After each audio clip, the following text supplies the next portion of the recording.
Hello Giants fans, welcome to Giants Baseball 101. I'm Gabe Vaughn, your host.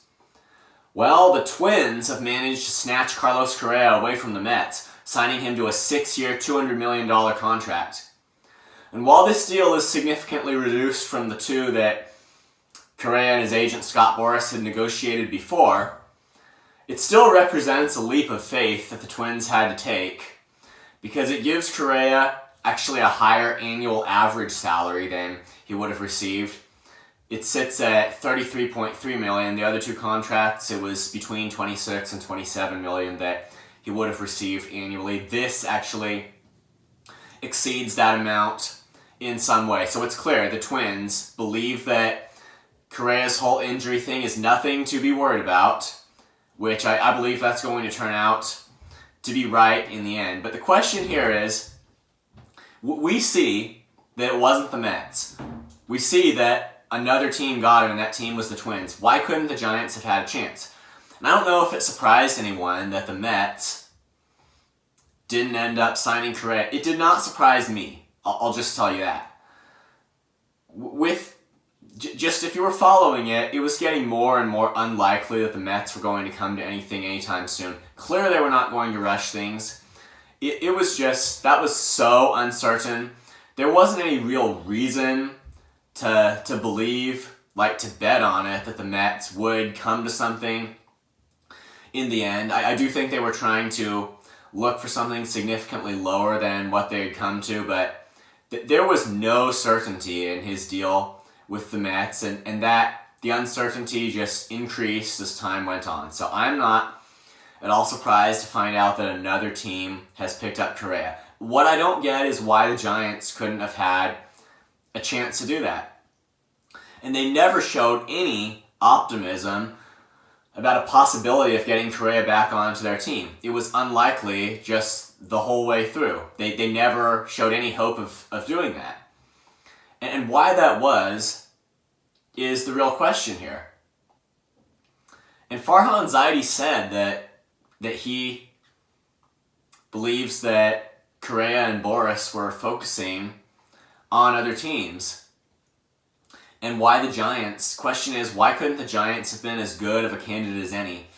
Their original delay in confirming the $350 million deal, that didn't make things apparent that it would cause a huge crisis, because it was very shortly after that you realized that the Mets came to terms with Correa. So looking at that just from if that was all the information you had, the Giants' initial delay on the contract, it's not significant evidence that they would have taken necessarily a really long time to confirm the deal like the Mets did. That sample size of time is just not enough to give you the picture. It could have turned out to be fine.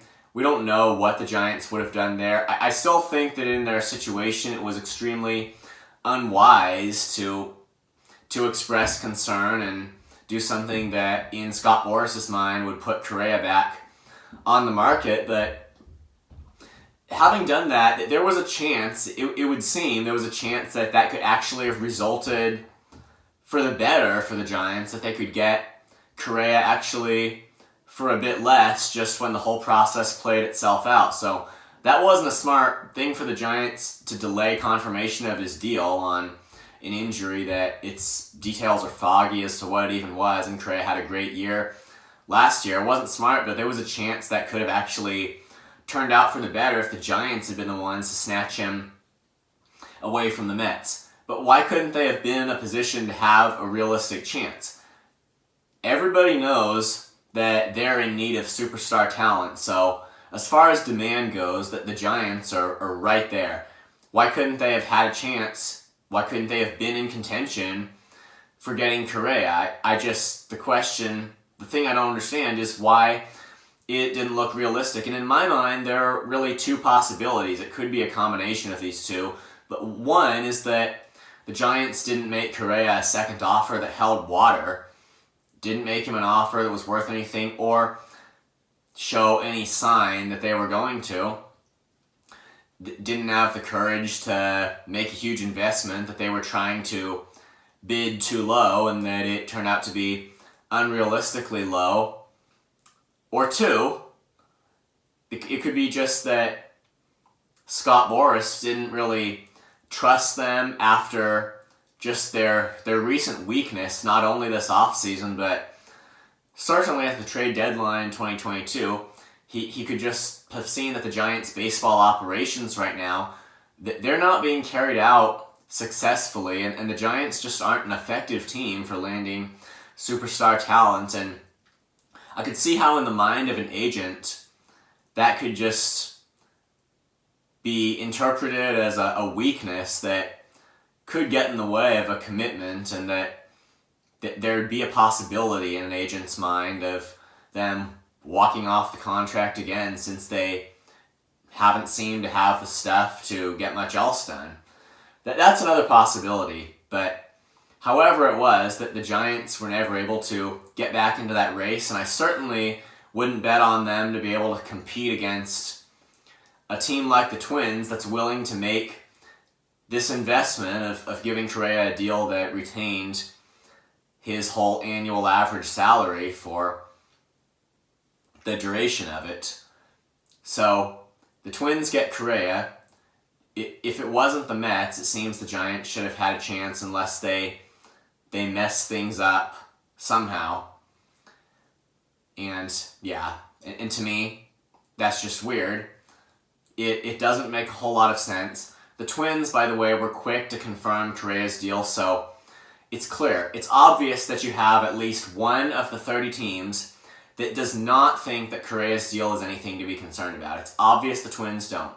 They wouldn't have offered him the deal they did, and they wouldn't have confirmed it so quickly. The Twins believe in Correa. They believe what I believe about him. And we still have to see if they're right, but it's obvious there's at least one team that is not concerned about this. And if it turns out not to have been a real element of concern, then the Giants are going to have missed out on something big time. That's all I can say here. They will have missed out on something. Now let's go to their bullpen moves. Like I mentioned before, they signed Taylor Rogers for 3 years. They also came to terms with Luke Jackson on a 2-year deal. He was with the Braves last in 2021. He underwent Tommy John surgery for 2022. The only drawback on Jackson is that he's unlikely to be ready for the opening day roster in 2023. Also, we don't know how he'll perform coming back from Tommy John surgery. Some pitchers are just fine, others struggle a bit, so there's uncertainty there. He certainly wouldn't have been my first pick. Ideally, if they were going to sign a reliever, they would have got someone like Edwin Diaz or Kenley Jansen. I would have preferred one of the two, and they did pursue Jansen, but ultimately lost him. There was no pursuit of Diaz that I'm aware of. So, anyway, they signed Taylor Rogers and Luke Jackson, traded Junior Marte. I can't remember exactly which team they traded him to. I apologize for that. They got pitching prospect Eric Miller in return. But these two additions to the bullpen, we're going to have to see how it goes. And Taylor Rogers, he wasn't great last year. Hopefully it's a fluke. He's had a lot of success in his career. And I think if these were the best, like some of the best guys you could find on the free agent market, it was the way to go to sign them, because they need to try something to improve that bullpen, which was an issue. And you can just remember, if you think about it, a lot of close, either one-run or just close games in 2022 that because of the bullpen, the Giants didn't win. In extra innings this year, they were pretty bad. They were typically terrible in extra innings. They couldn't win those games, and in a lot of late-inning games, didn't go into extras, but they were just close late-inning. They didn't end up winning those when, it felt like they should have or that they should have had a chance or something. It's just sad, really, to think of all these games, these close games, and that can be a huge part of baseball. just getting your team to have a good chance in close games and that sometimes go to extra innings. And in that 7-game losing skid that happened at an inopportune time, I mean, every time is inopportune for a thing like that, but this especially, right before the trade deadline, I believe it was 3 of the 4 games that they lost to the Dodgers. It was at least 3 where the bullpen in the late innings just messed it up. And I think it was 2 blown saves as well. It's a little hard to remember, just that the bullpen was not good. It did not. They didn't know how to pitch out of jams with runners on base. They need some clutch pitching in the late innings. I can tell you that. That is one of my strongest opinions about what needs to change for this team. They need clutch, high leverage pitching in the late innings, especially with runners on base and in extra innings. So that's why the bullpen did need to be a focus. And Luke Jackson and Taylor Rogers is already there. So Jackson and Taylor Rogers, it was the best thing, I think, to add them because they need to try something out.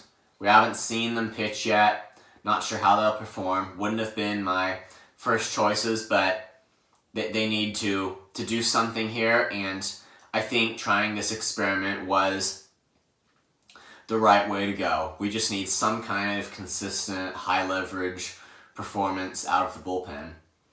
Brandon Belt departed in free agency. I believe he signed with the Blue Jays. That does leave a hole at first base. I don't think he's irreplaceable because certainly he's past his prime at this point, so there's no reason to think that he's irreplaceable. Obviously, we want the best options at first base that we can have, but I don't think the Giants are going to be worse off because of this. So that, right now, I think is the way things stand for the Giants. I still think it would be beneficial for them to think of making trades.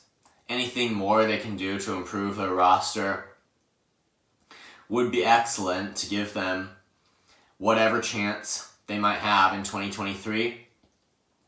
And going back to the bullpen, I think if they can pitch in the critical situations and Camilo Doval can be consistently good as the closer and get the saves, especially in the real important games, a lot might be better because changing the outcomes of close late inning games that are likely to end in 1 run would have done a lot for the Giants in 2022. In fact, if a lot of them could have been changed, it would have got them to the playoffs. Maybe you could say that about any team, but that's kind of the way it is. They had an 81-81 record, and the key things that caused that have to be changed in 2023. It was a massive underperformance in the offseason, but the Giants, it's just not a time. At this point, they can't say that they're going to rebuild. They can't switch their intention from contending totally to rebuilding in 2023. Although I do think they should focus on their farm system and they should get their prospects ready and all that. They can't have a complete shift in focus. I just think at this point, after raising the hopes of their fans as high as they did, I think they would lose fan attendance if they did that. I think it's just a point on the Giants' timeline where if they dropped their drive to contend in 2023, they would lose significant fan support because fans' hopes have been raised high. It was supposed to be big, and 2023 was supposed to be a playoff run. So they will lose fan support if they can't if they can't do some kind of contention in 2023. So that's where things stand. Thank you for watching. This has been Giants Baseball 101. Please subscribe if you haven't. I would love to see your comments show up, and I'd be happy to answer any questions you might have. I'll see you next time on Giants Baseball 101.